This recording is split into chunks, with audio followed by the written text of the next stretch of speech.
Allah tidak butuh waktu yang lama untuk ampuni dosa kita. Dosa, istighfar, langsung dapat ampunan. Kata setan, capek deh, saya kerja keras, capek-capek, goda dia, malah cepat diampuni Allah. Makanya jangan berhenti istighfar. Dan istighfar termasuk salah satu amalan yang menjaminkan rezeki, memberikan kekuatan jasmani, kekuatan rohani, dan memberikan kebahagiaan, kelancaran, bahkan menjaminkan ampunan dan dilindungi oleh Allah dari azab.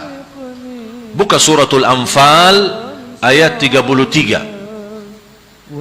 وَمَا كَانَ اللَّهُ مُعَذِّبَهُمْ وَأَنْتَ فِيهِمْ وَمَا كَانَ اللَّهُ مُعَذِّبَهُمْ وَهُمْ يَسْتَغْفِرُونَ.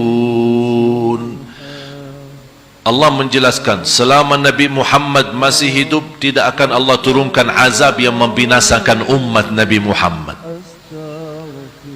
Ketika Nabi Muhammad SAW meninggal dunia, masih ayat ini berlaku. Selama mereka beristighfar, akan dilindungi oleh Allah dari azab yang membinasakan umat. Walaupun berlaku umat zaman sekarang, dosa maksiat, kemungkaran, yang ma'ruf jadi mungkar, yang mungkar jadi ma'ruf, yang hak jadi batil, yang batil jadi hak, yang iman, yang amanah dikhianati atau berkhianat justru dipercaya diberikan amanah. Zaman kebalik, sudah layak dan fantas turun azab Allah. Tapi kenapa tidak turun azab Allah? Karena masih ada banyak hamba yang salih yang masih beristighfar. Allah melindungi umat Nabi Muhammad dengan berkatnya Nabi Muhammad dan berkatnya istighfar. Makanya jangan berhenti istighfar. Setiap waktu, setiap saat. Nabi Muhammad saja sallallahu alaihi wasallam setiap hari 100 kali istighfar. Nabi Muhammad dah punya dosa, gimana kira-kira kita? Jangankan habis dosa maksiat istighfar, habis ibadah pun kita istighfar. Habis salat astaghfirullah, habis ibadah astaghfirullah, kita selalu istighfar. Habis majlis ilmu ada doa istighfar, subhanakallahumma wa bihamdika asyhadu an la ilaha illa anta astaghfiruka wa atubu ilaik. Kenapa ada doa istighfar? Namanya kafaratul majlis. Ada kesalahan, ada keliruan dalam majlis kita, ada yang salah menyampaikannya, atau ada yang salah niat, salah tujuan, dia hadir ada niat maksud lain. Ini semua termasuk dosa dan maksiat atau sebuah kesalahan. Doa dengan penutup majlis itu, Allah ampuni semua dosa yang selama kita ada di majlis tersebut. Sudah faham kaitan antara Al-Fatihah sama ayat terakhir? Jadi saya harap mulai hari ini, dalam salat maupun di luar salat, kalau anda lagi baca Al-Fatihah, tolong rasakan anda lagi berdialog sama Allah. Sama ayat terakhir surah Al-Baqarah. Setiap anda baca, Allah mendengar dan Allah ijabah. Maghfirah, diampuni dosa, tapi belum tentu terhapus dari hukum. Allah tunjukkan di hari kiamat. Beda sama afu. Afu akan Allah ampuni dosa dan Allah hapuskan dari buku amal, tidak dibekas, tidak ada bekasnya. Kita buka buku amal, kok mana dosa saya yang selama ini saya lakukan? Allah sudah afu, hapus total.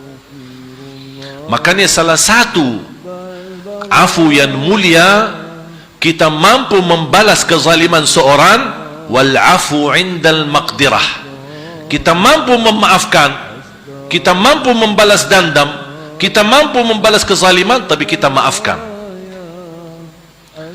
Tapi pemaafan yang sempurna, yang tidak boleh dinyakiti hatinya,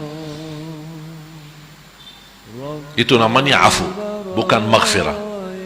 Kalau anda ampuni orang, maafkan orang, tapi masih selalu ingatkan, setiap ketemu, ya anda kan dulu sudah maafkan, jangan lupa ya, itu namanya menyakiti hati.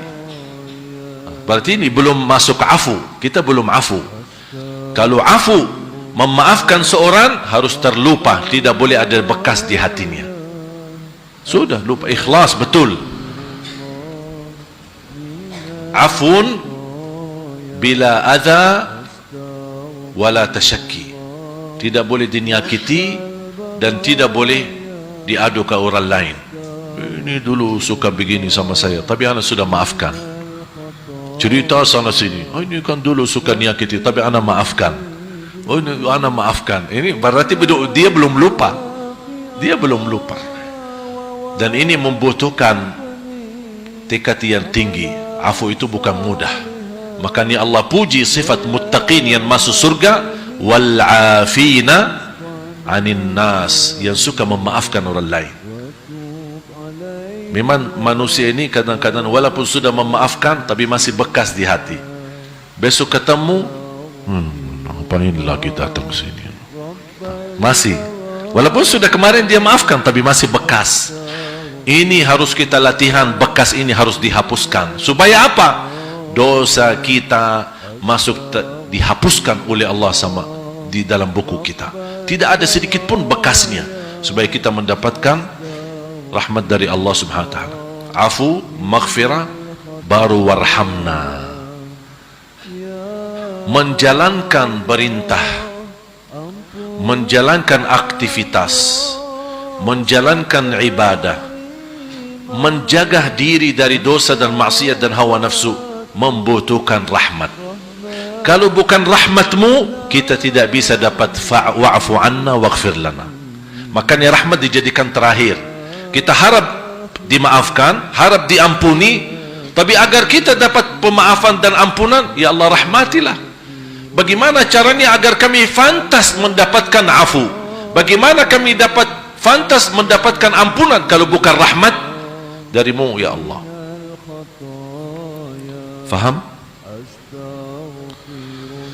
A'udzu billahi minasy syaithanir rajim.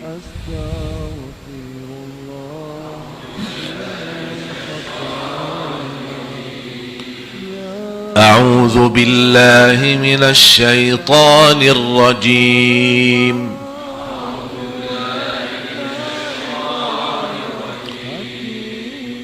بسم الله الرحمن الرحيم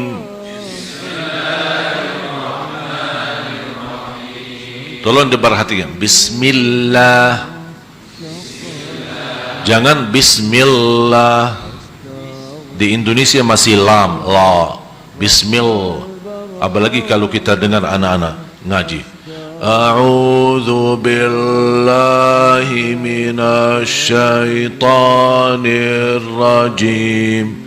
Bismillahirrahmanirrahim. Itu salah.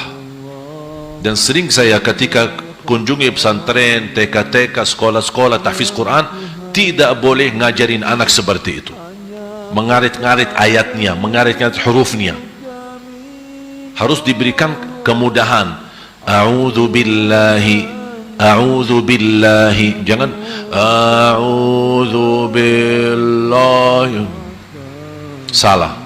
Nanti kesulitan dia melancarkan bacaannya. Lam Arab beda sama lam Indonesia. Kalau lam Arab memang posisi ujung lidah ke tengah. Apel. Coba bilang apel. Apel. Di mana lidahnya? Ke tengah kan? Saya mau lidah sama, tapi ke depan, bukan ke tengah. Apel.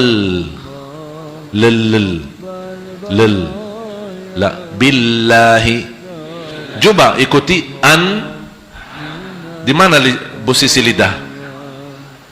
An. Ke atas kan, hampir dekat gigi atas. Sedikit mundur, sedikit, jangan satu langkah. Kalau satu langkah masuk ke tenggorokan nanti. Sedikit saja mundur ke dalam, ke belakang, itu lam. An, al. Coba an, al. Tidak boleh jauh, jangan an, al.